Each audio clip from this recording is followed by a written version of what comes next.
For nearly a decade, travelers between Dhaka and Karachi have faced a notable inconvenience: the absence of direct, non-stop flight options between the two major South Asian cities. Instead, anyone journeying between Bangladesh and Pakistan by air has had to rely on convoluted routes, often involving layovers and transfers in Middle Eastern or Gulf hubs like Dubai, Doha, or Muscat. This situation has not only increased travel times, but also created hurdles for business, tourism, and family reunification between the peoples of these two nations. But change is on the horizon. As of August 2025, the long-standing gap in direct air connectivity between Dhaka and Karachi is finally set to close. Bangladesh's Civil Aviation Authority, known as CAAB, has formally approved the Pakistani low-cost carrier Fly Jinnah to operate direct flights on the Karachi Dhaka Karachi route. This long-awaited move marks a pivotal moment in the relationship between Bangladesh and Pakistan, signaling renewed cooperation and a shared interest in boosting people-to-people and economic ties. To understand how we arrived at this moment, it's important to look back at the recent history of the route. Direct flights between Dhaka and Karachi were suspended in February 2015 when Pakistan International Airlines, or PIA, ceased its services on this sector. In the intervening years, no other airline stepped in to fill the gap, leaving travelers with no choice but to book multi-stop journeys, often with foreign carriers such as Emirates, Fly Dubai, Air Arabia, and others, with layovers in cities like Dubai, Sharjah, or Muscat. For many, these journeys added hours to what could otherwise be a straightforward 3 to 4 hour flight and increased the cost and complexity of travel.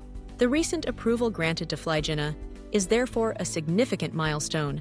Fly Jinnah, a relatively new entrant in the South Asian aviation sector, is a joint venture between Pakistan's Laxon Group and Air Arabia, the UAE-based low-cost carrier. Since its inception, Fly Jinnah has aimed to expand its footprint beyond Pakistan, leveraging Air Arabia's expertise in the low-cost carrier market.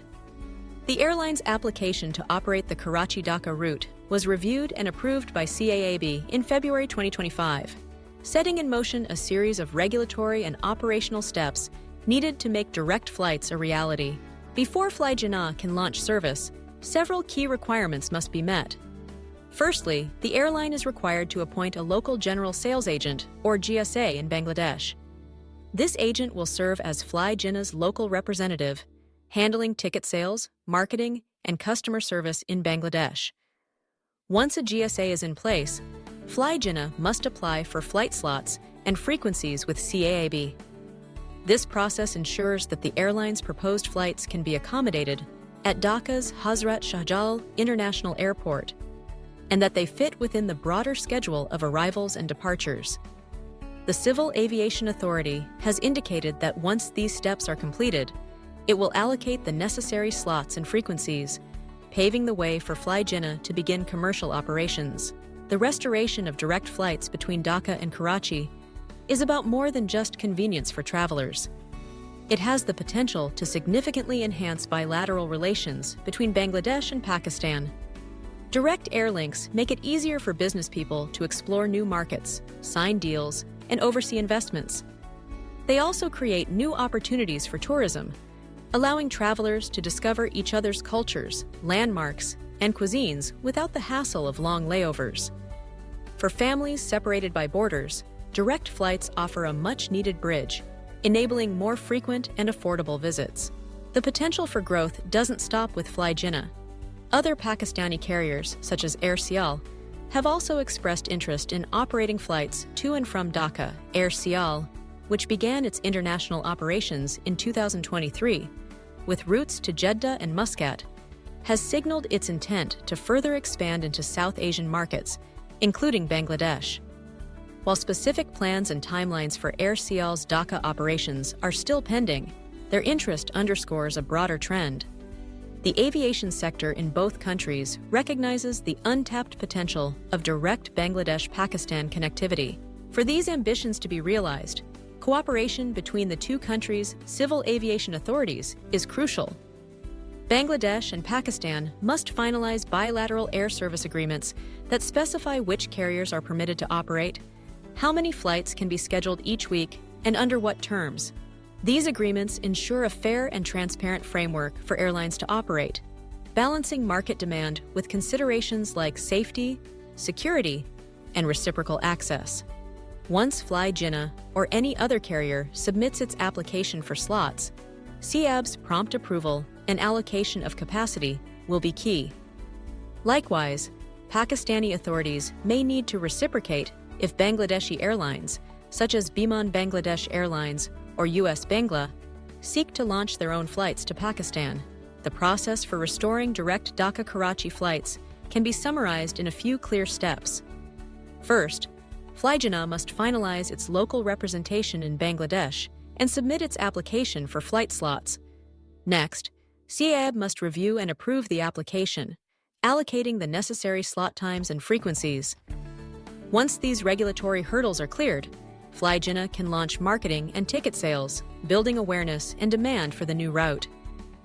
Finally, once commercial operations begin, the success of these flights may encourage further expansion, potentially leading to direct connections between Dhaka and other Pakistani cities, such as Islamabad or Lahore, either by Fly Jinnah, Air Sial, or even Bangladeshi carriers.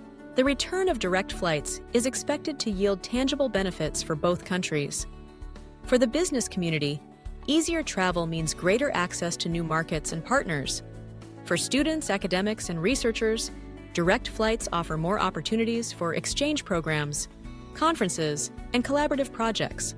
For tourists, the route opens up new destinations to explore, from the bustling markets and historic sites of Karachi to the vibrant culture and heritage of Dhaka. And for families, it means less time in transit and more time together. Of course, the successful implementation of these plans will depend on the timely completion of regulatory procedures and the establishment of robust operational frameworks. Airlines must ensure they meet safety, security, and service standards, while authorities must coordinate to address any issues that arise. But the momentum is clearly building, and with Fly Jinnah's approval now in place, the return of direct Dhaka-Karachi flights is closer than ever. Looking ahead, the restoration of direct air connectivity could serve as a catalyst for even deeper cooperation between Bangladesh and Pakistan. As more airlines enter the market, competition may drive down fares and improve service quality, making air travel more accessible to a wider range of people. The increased ease of movement could also foster greater cultural understanding and goodwill, countering stereotypes and building new bridges between communities. In summary, after nearly 10 years without direct air service, the skies between Dhaka and Karachi are set to reopen. With Fly Jinnah leading the way and other carriers showing interest, the stage is set for a new era of connectivity between Bangladesh and Pakistan. All eyes are now on the final steps: the appointment of a local sales agent, the allocation of flight slots, and the launch of commercial operations. Once these hurdles are cleared, travelers will once again be able to fly non-stop between these two dynamic cities, ushering in new opportunities for business, tourism, and personal connection. The return of direct flights will not only shorten journeys, it will bring two nations closer together, paving the way for a future of greater cooperation and shared prosperity.